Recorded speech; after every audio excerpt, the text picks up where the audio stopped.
I know firsthand that Brett is really, really smart. Here's the Brett Kavanaugh that I know. He is hardworking. He has a sense of humor. He seeks truth in facts. There is no detail too small to gain his attention. He makes those around him better. Brett is wise. He is an old soul who is made to help steady us in these complicated times. Brett listens, especially to those with whom he disagrees.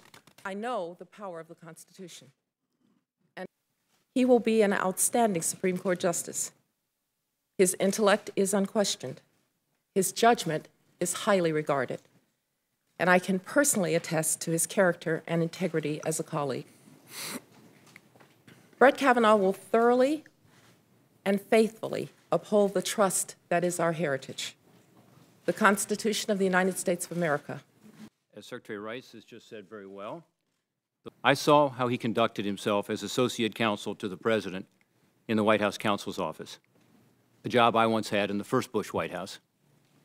And I have watched him for the past 12 years on the D.C. Circuit, where he has been praised as fair, smart, and independent. I am also a liberal Democrat and an unapologetic. Obviously, I know that Judge Kavanaugh has a conservative judicial outlook.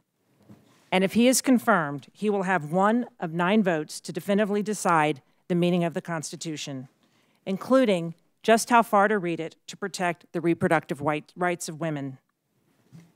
Now, if it were up to me, Justice Ginsburg would have all 9 votes.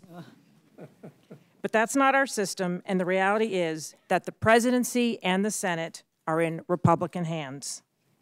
Judge Kavanaugh is the best choice that liberals could reasonably hope for in these circumstances. Judge Kavanaugh, do you swear that the testimony you're about to give before this committee will be the truth, the whole truth, and nothing but the truth? So help you God. I do. Thank you. Proceed with your statement. For 12 years, I've been a judge on the U.S. Court of Appeals for the D.C. Circuit. I have written more than 300 opinions and handled more than 2,000 cases. I have given it my all in every case. Equal rights, equal dignity. My judicial philosophy is straightforward. A judge must be independent and must interpret the law, not make the law.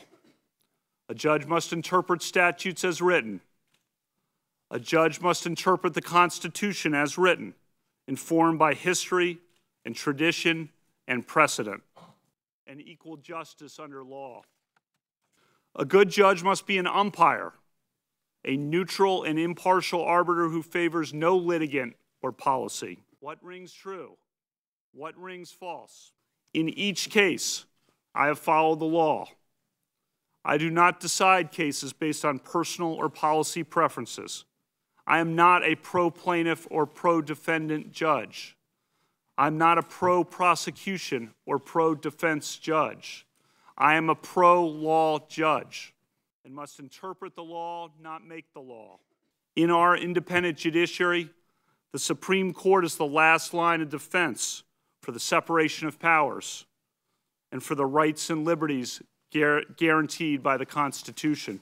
In those works, I keep in mind the message of the Supreme Court must never be viewed as a partisan institution. The justices on the Supreme Court do not sit on opposite sides of an aisle. They do not caucus in separate rooms. If confirmed to the Supreme Court, I would be part of a team of 9, committed to deciding cases according to the Constitution and laws of the United States.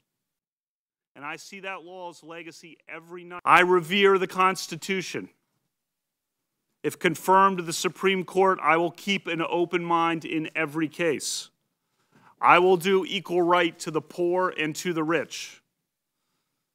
I will always strive to preserve the Constitution of the United States and the American rule of law.